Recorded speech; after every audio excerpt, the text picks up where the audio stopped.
Yes, let's get right to it. His companion leans forward, ready to jump in. They're impressed that you dove right into the most advanced parts of the theory. Half an hour evaporates and the conversation is still wending its way toward new and unexpected places. The cool breeze coming off the bay wraps itself around the Capeside apartments, in a nearly forgotten part of that glorified construction site, surrounded by rusted pieces of scaffolding and walls of faded tarpaulin. A detective of the RCM debates the intricacies of an abstruse theory with a pair of university students. But if it's true that this individual possesses so much capital that light literally bends around him, then that must mean...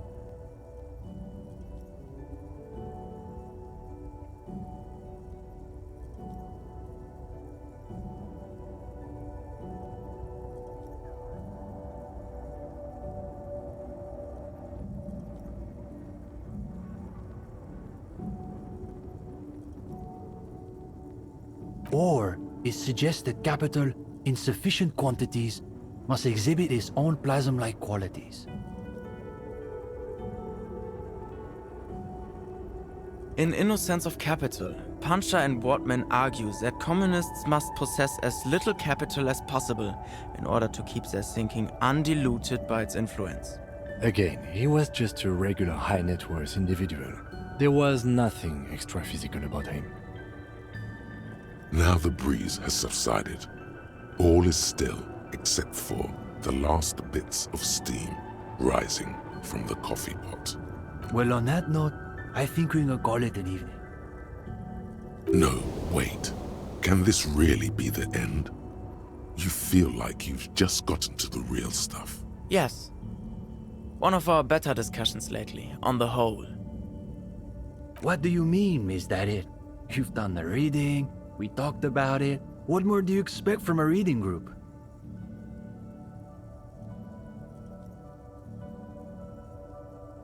Well, you could always ask, I guess.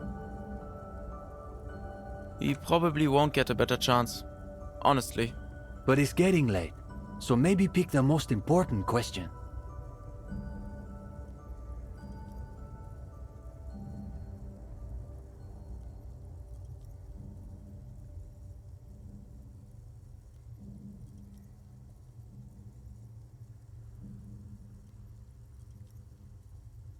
Detective, how should I know what questions you have about communism? Come on, we have things to do in the morning.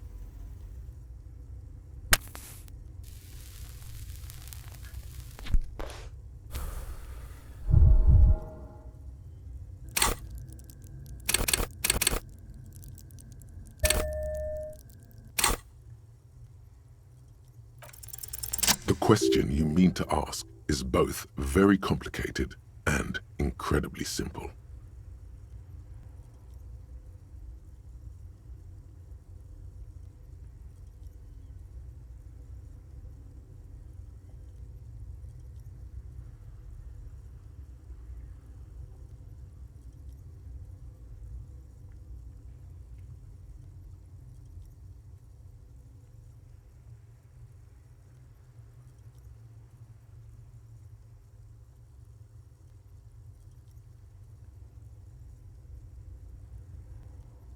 The young man waits patiently for you to finish.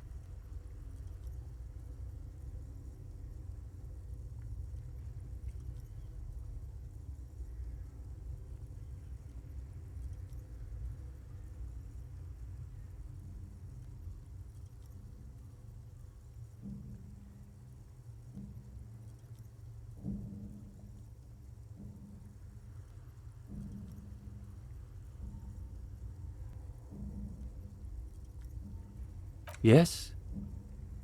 Say it.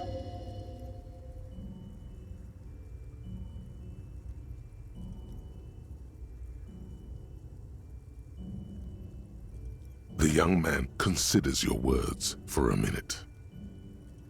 There's something going on in there, but his innermost sanctum is still beyond your reach. The theorist Puncher and Watman, not inframaterialists, but theorists nonetheless, say that communism is a secular version of Pericanasian theology, that it replaces faith in the divine with faith in humanity's future. I have to say, I've never entirely understood what they mean, but I think maybe the answer is in there, somewhere.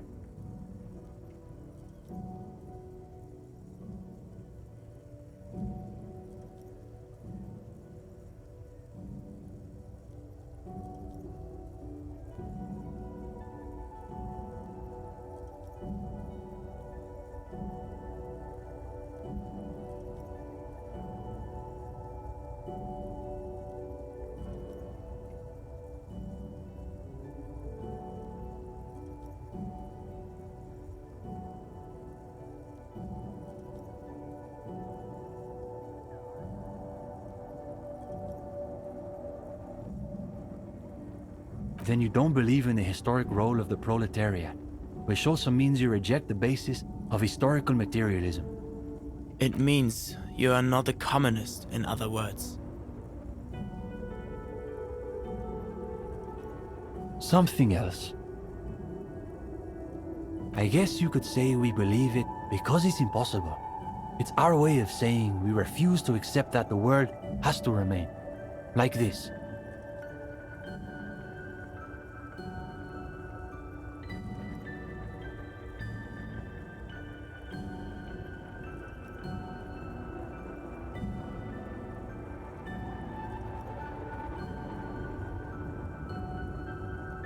Yes, that's a good way to think of it. A work in progress.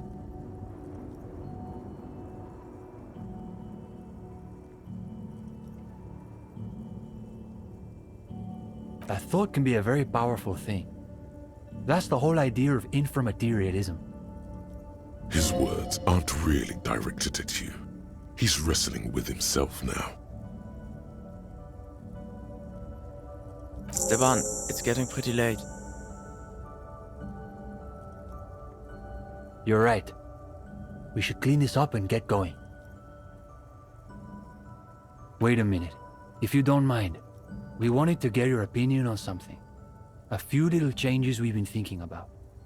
Nothing too major, I think. We were talking potentially about relaxing some parts of our admissions process.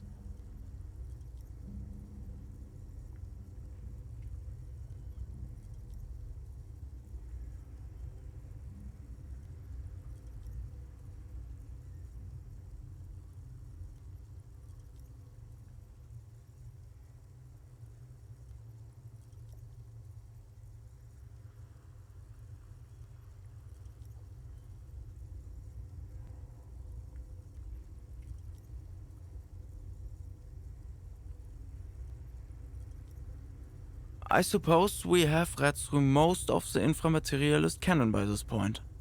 You're right. It probably wouldn't kill us to read more conventional historical materialism. As long as we maintain the appropriate critical distance.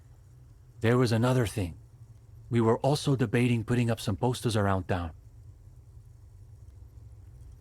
Though some of us maintain that advertising is an unacceptably bourgeois tactic. That's what makes it so beautiful. The irony is unbeatable. As a noted art cop, you definitely have an opinion on this.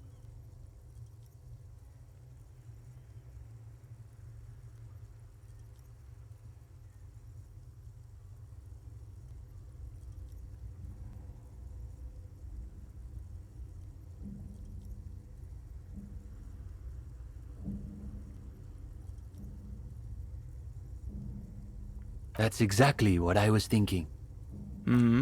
I guess no one could accuse Cindy of having a bourgeois aesthetic. Plus, I've got the perfect place in mind. Put some more coffee on, Uli. We've got a long night ahead of us. We should probably get Cindy in here too. Oh, and Gendarme. One last thing. About that question you asked earlier. It reminded me of a certain poem that you might appreciate. Ah, so he has read something besides his books of abstruse theory.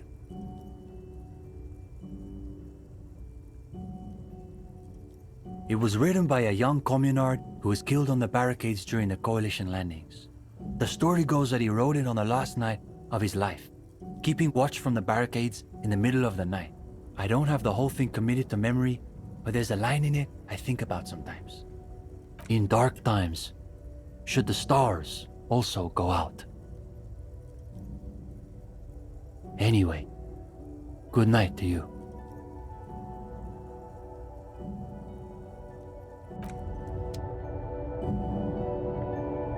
The gendarme returns.